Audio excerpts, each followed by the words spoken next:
This is the Elite Entrepreneurs Podcast, where we teach you the proven methods to grow your seven-figure business to 10 million and beyond. Please welcome your host, Brett Gilliland.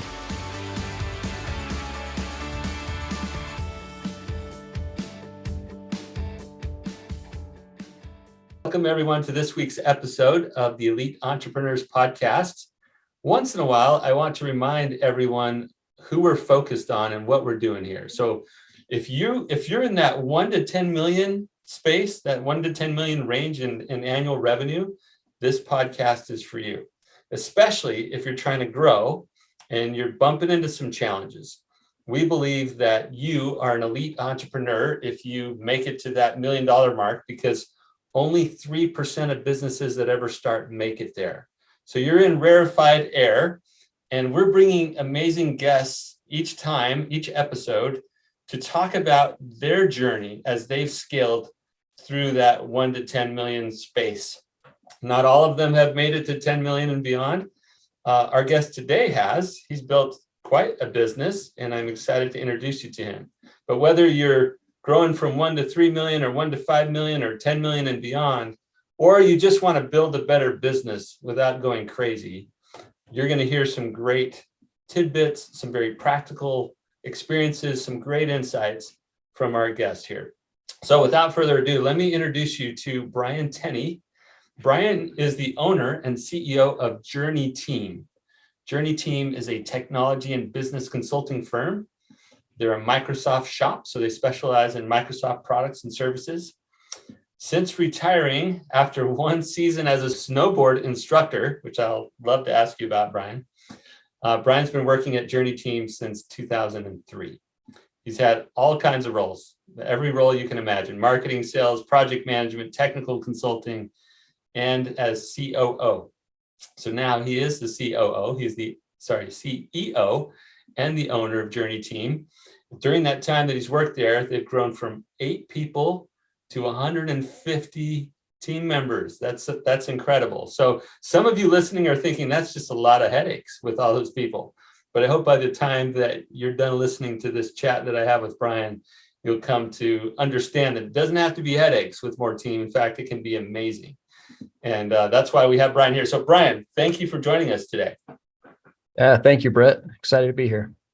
So tell me just quickly about this snowboard instructor stint that you did. So I just, snowboarding when I was a kid was my favorite passion. I used to get so excited when I'd see that snow or in the fall. And before I grew up and had to get a real job, I spent 1 year up at Brighton Ski Resort as a snowboard instructor. I was on the mountain 6 days a week and just teaching people, usually new people, how to snowboard. How to carve it up, right?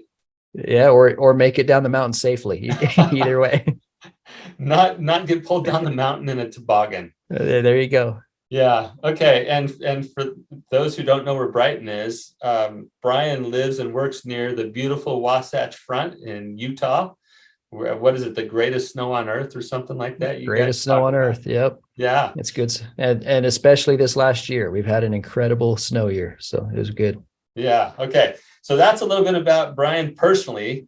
And aside from that illustrious career as a snowboard instructor, you spent the rest of your working time in JourneyTEAM. It's not a business that you started, but it's a business that is it your father that started it? Yeah. My dad started the company in 1993. Okay. So, wow, 30 years now. 1990. Did I get that right? Yep. We're 30 years this fall. 30 years. And you've been working there since 2003. So 20 years for you. Yeah. And you've helped grow this thing from a small team of 8 people to 150 plus or whatever. So yep. That's amazing. Congratulations to you. Well, let's get to the meat of this, where everybody listening wants to know, well, how did he go from 8 people to 150? And this has nothing to do with the market you're in or the technology or the sales and marketing, the positioning. All of that's super important. And I congratulate you for figuring out all of that. But today we want to focus on your journey as a 7-figure CEO, as growing a business from a relatively small team to now teams of teams, right? Large organization, or relatively large, and having to figure out how to make those transformations personally and as a business. So if you think back to those 7-figure challenges, if you will, Brian, what sticks out to you as one or two of the key things? It was like, man, that was such a sticking point for me or for us collectively. We had a hard time getting through it. Yeah. So probably a lot of those sticking points have been me, honestly. So one of the hardest things I think I learned through that stage was just letting go at different times of different things. So when you start small, you get to wear all the hats. You get to do all the things. And I loved being hands-on. I loved being in projects. I loved selling. I loved doing all those things. At each of those stages, letting go was hard for me. I think I've gotten better at it now, but it's been through that experience of just almost having to do it by force to get to where we wanted to go as an organization that I learned how to do it. So like probably early on, I was our main salesperson for years. And so there was a stage where I had to let go of sales and bring in some other salespeople. And that was hard because I loved that customer interaction. And I think when you're building a business, you're also so dependent on revenue in those early years, right? There were a lot of those early years, you're scraping by to make payroll, and you know that revenue has to come in. And so having that control to some degree of knowing that, hey, I know I can go close some deals. I know I can go drive revenue to get what we need as a business gave me a level of comfort and assurance that was hard to let go of. Well, having your hands squarely on the wheel of revenue production is one of the hardest things for business owners to let go. I've heard you talk about not only that letting go piece or how difficult that is, but also how rewarding it is. I think you used the term dopamine hit. Talk a little bit about the dopamine hit of producing results. Yeah. So for me, at least, chasing a sale or closing a deal is super fun and rewarding. And you get a dopamine hit every time that happens, right? It's high reward, super exciting. And I had to change where those dopamine hits were coming, I think. And so as I shifted from individual contributor to contributing through others, and then contributing through other leaders eventually, like each shift required refocusing where I got my reward or my win or where that dopamine came from. And so I had to learn that, hey, it was fun and exciting to see someone else close a deal and see them have that success. And then it was awesome to see someone else take over a leadership and responsibility role over that revenue and see them start to make changes and improvements and drive things in a way that helped us as a business progress past where I could take it. What's funny about that journey or that transition is every time I was scared to do it because I didn't think that we would do as well. But every time someone's come in to replace me in a role, they've always taken it to new heights and done better than I ever could have done in that role. And sales has certainly been one of those areas where, as I handed off sales to better salespeople, and as I handed off sales leadership to someone who had more experience leading sales teams and running a better sales organization than what I had been in, having always grown up in JourneyTEAM, they do today what I never could have done. So, well, I want to unpack that a little bit more. In fact, I'm sitting here, I'm struggling to keep my mouth shut as you talk, Brian. Like, this is also natural too. It's like, here's all the stuff in this journey, and here's what we did. And I'm like, oh, there's another tidbit. There's another nugget. There's so much rich perspective and just gold that you're dropping there. Let's back up a little bit and try to catch some of it. One of the things is in this process of being able to let go, I imagine that part of that was being able to trust. Well, maybe first find somebody that you think could take that for you, and then go through some kind of process personally to be able to trust them. So could you unpack that a little bit? Like, what did you learn about both finding the person you could trust and then actually being able to, like, what did you have to go through together for you to be able to hand that off? Yeah, that's probably a really great call out, Brett, because I take it for granted now, I think, that I've got some of those people in place, but that wasn't an easy process, right? And it did require, I think, first finding the right people. And I had to learn how to better find talent, how to better evaluate talent. And then even once you find that talent, how do you get them ready for that next step? How do you set clear expectations? And then how do you help position them to lead? And then how do you trust them and get out of their way so they can do it, which might have been the hardest part of that. And so we've talked a lot about finding in the past. It's probably the thing that I've done best for our company. It's probably my superpower is finding talent and recruiting talent to come to JourneyTEAM. So a couple of things that I think I learned along the journey was, one, I'm always watching for talent. Everywhere I go, I'm looking for people that might get aligned with what we're doing, be passionate about what we're doing, and want to come join our cause. And so, like a lot of the people I found that took over leadership roles, I just found through connections, either through my best friend from high school or from someone who lived in my neighborhood when I was first married that was kind of in the same industry that I connected to, right? Those were two of my first early sales leaders. Through someone I met through a users group in a related technology community that we connected with and brought him in, and he's our COO today, right? But I just identified, typically I look for people who kind of show three things: people who are hungry, people who are taking on more opportunity, people who are looking to grow, do better, and do more. That hungry piece is critical. People who are humble in that they realize they don't know everything. They treat people with respect. They're easy to get along with that way. And then people who have good communication skills or soft skills. They can relate to people, communicate to people clearly. And then the last one I kind of throw in there sometimes is people who care about more than just themselves. So people who can care about a cause, can care about the team, can care about the customer, and it's not just what's in it for them. And so when I find people, whether it be presenting at something or just friends I have or other things that kind of have those qualities and maybe have some experience or desire in our industry, I keep a list. For a long time now, I have a recruiter that does it, but we keep a list internally of like, hey, here's someone we think would be great, that would fit our culture well, that when this type of opportunity opens up at JourneyTEAM, we know that's the first place we're going to reach out. So you're always looking for great talent. This is a little self-serving, and I don't mean to do it this way, but I think that there are three main roles for a seven-figure business owner. The first is to set the vision or get really clear, co-create a future with your team, right? The second is build the team, and we're talking about that right now.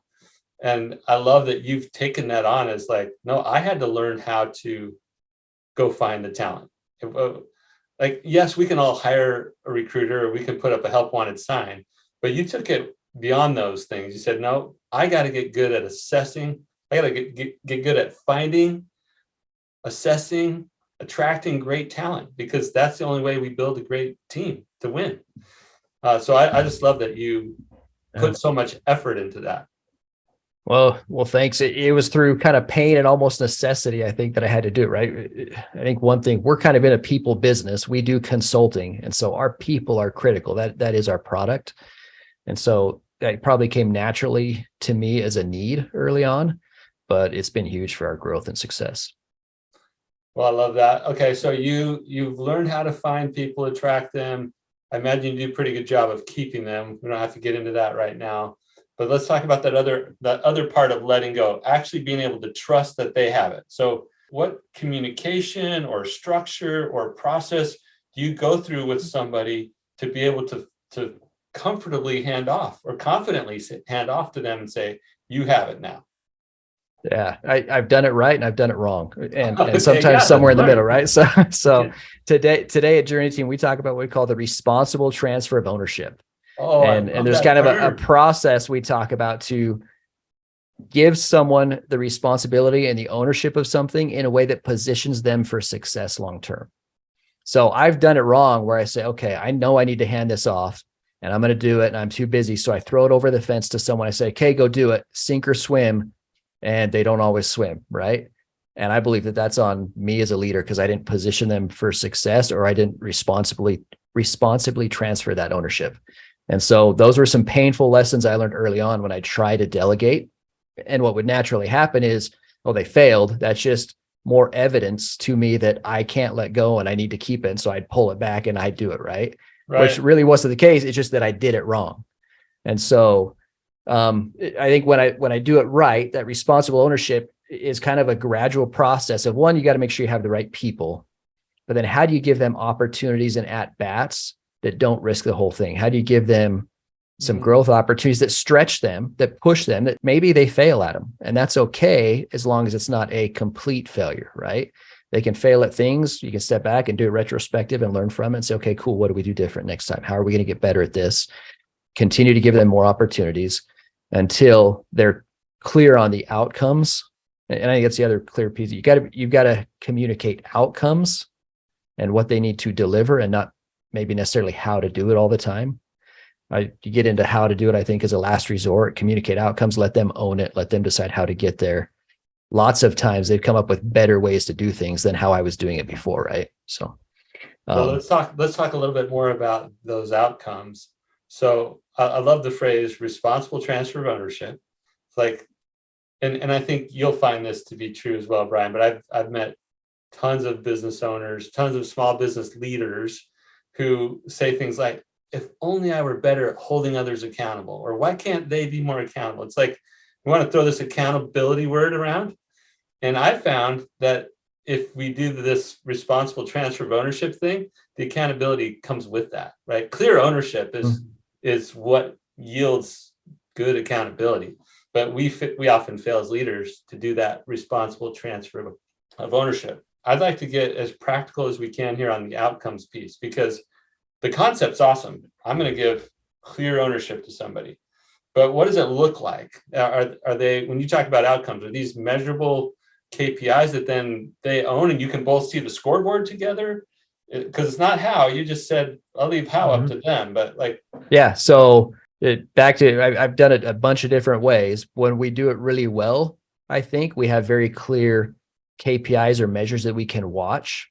We can see when we're off track or on, and then I can offer help and assistance if they need it, right? I'm never letting go, because at the end of the day, I still own all up outcomes, right? And so I'm there to help make sure they can be successful. But we're watching on a weekly, monthly, quarterly basis. What are the right numbers that tell us where we're at? What are the right measures, whether it be behaviors, actions, results that show what we need to be accomplishing for that role? Do you have any favorite rhythms or mechanisms or frequency for checking in on that accountability? Yeah. So we've developed a kind of a cadence of accountability is what we call it.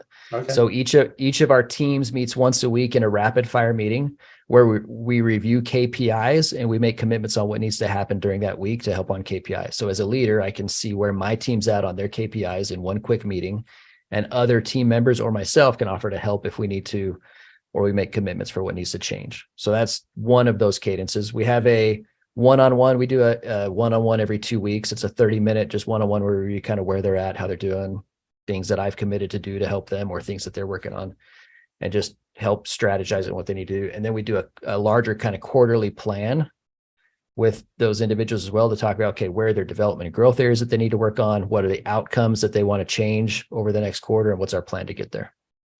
So you have a weekly team setting for dashboard, like how are we doing against the ownership outcomes, right? You got the one-on-one, you do those every couple of weeks.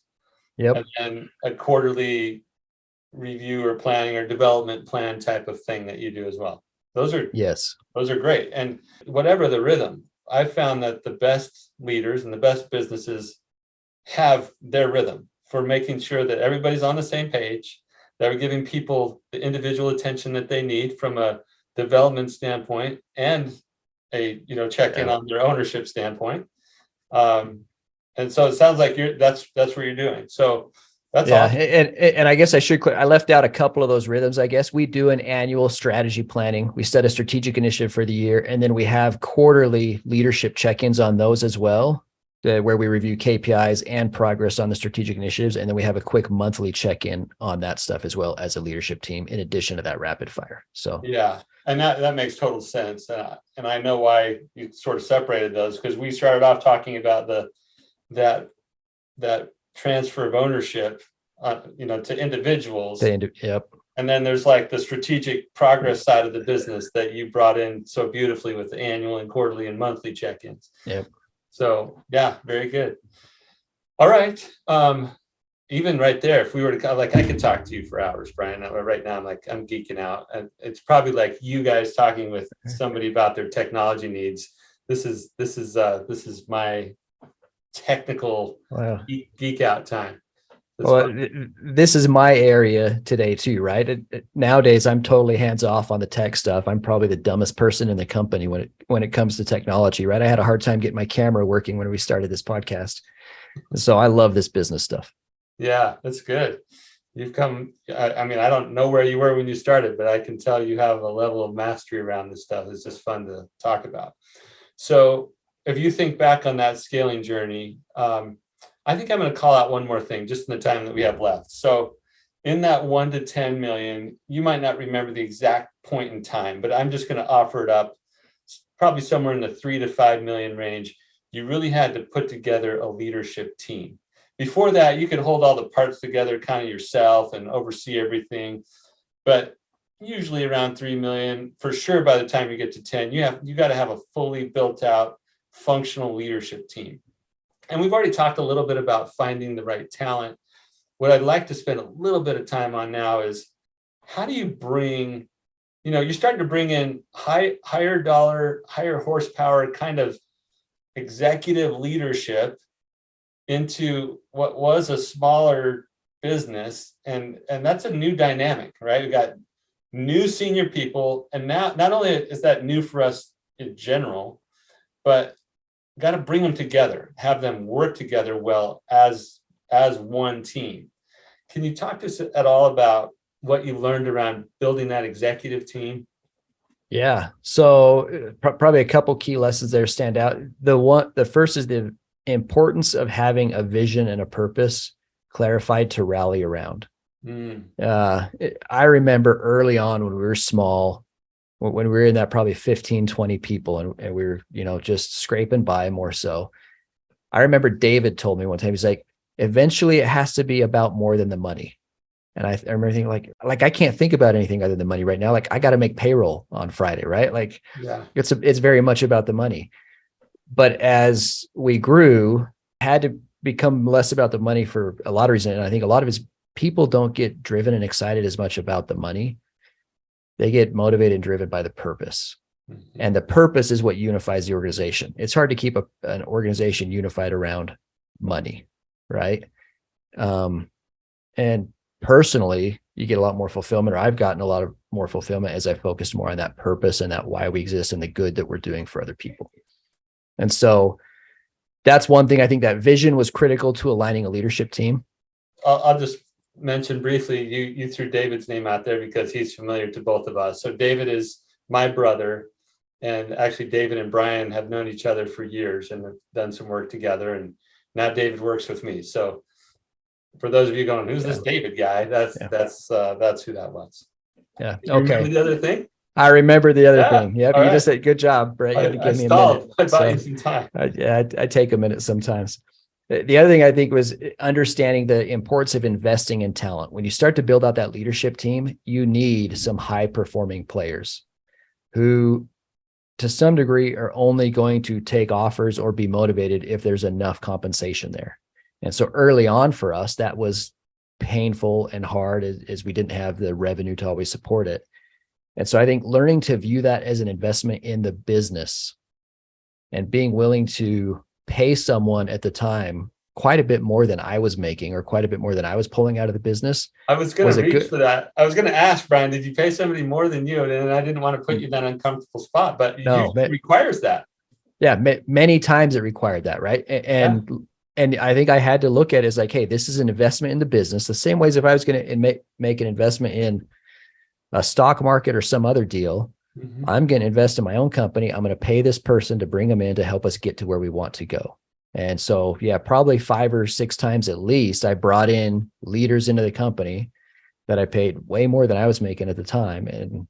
But it paid off really well long term because it helped us take the organization where it needed to go. It helped take a huge load off of my shoulders from a stress standpoint, from a leadership standpoint, and just to have.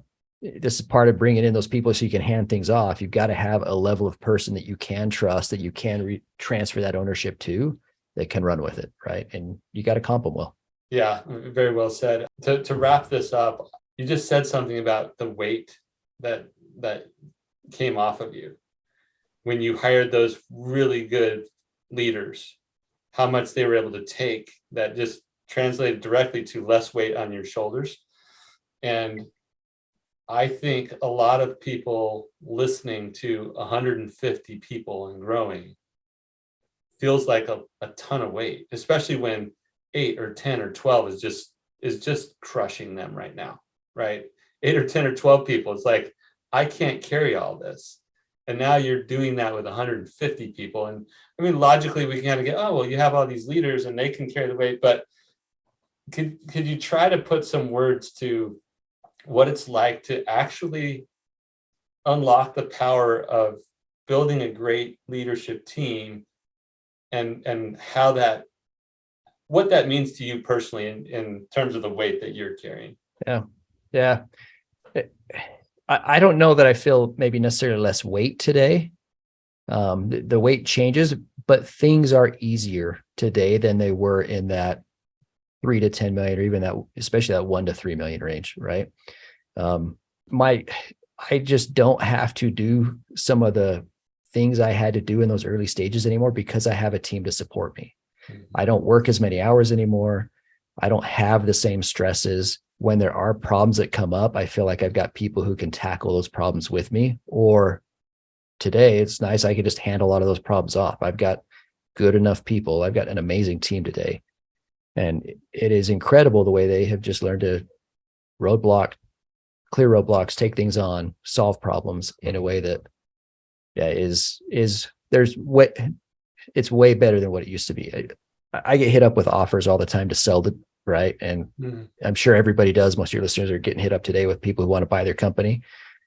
But a lot of times I think, man, I can't imagine starting over again and putting in that level of work and stress and effort to get back to where we're at today, because it's so much better where we're at today and it's so much more enjoyable. So, well, if I could piece the parts together through our conversation today, it sounds like the before and after, right? So back when there were 8 or 10 or 12 of you to 20 times that today, you didn't say more weight, but it was more, it was very stressful. It was, you were making less money, you were working more hours. The whole thing wasn't as enjoyable. Whereas today, you said you're working less hours. You alluded to making more now than you did then. You're talking about having this purpose-driven thing that's just much more enjoyable. You have fun building the team and working with those people. It's just a different game, and not one that you want to go backwards to, right? You don't want to go start up again. I don't know if I'd have the energy to go do it again, right? And it's not that everything's just sunshine and roses at this stage either, right? We still got tons of problems and things we need to do better, and there's stresses. And yeah, you catch me on the right day, I might sell the whole thing for $100 still, right? Right.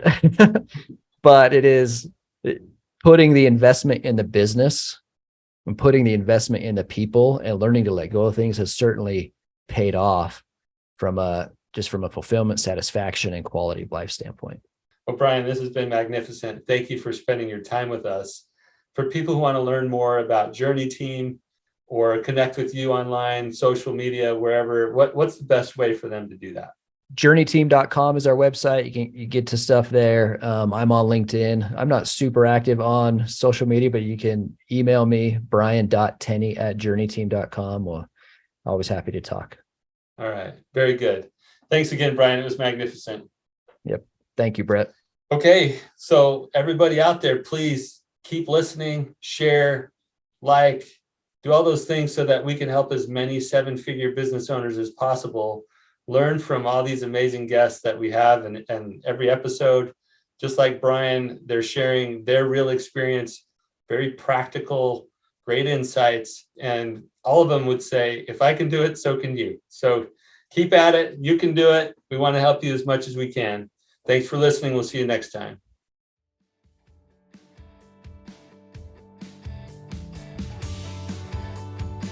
You've been listening to the Elite Entrepreneurs Podcast with your host, Brett Gilliland.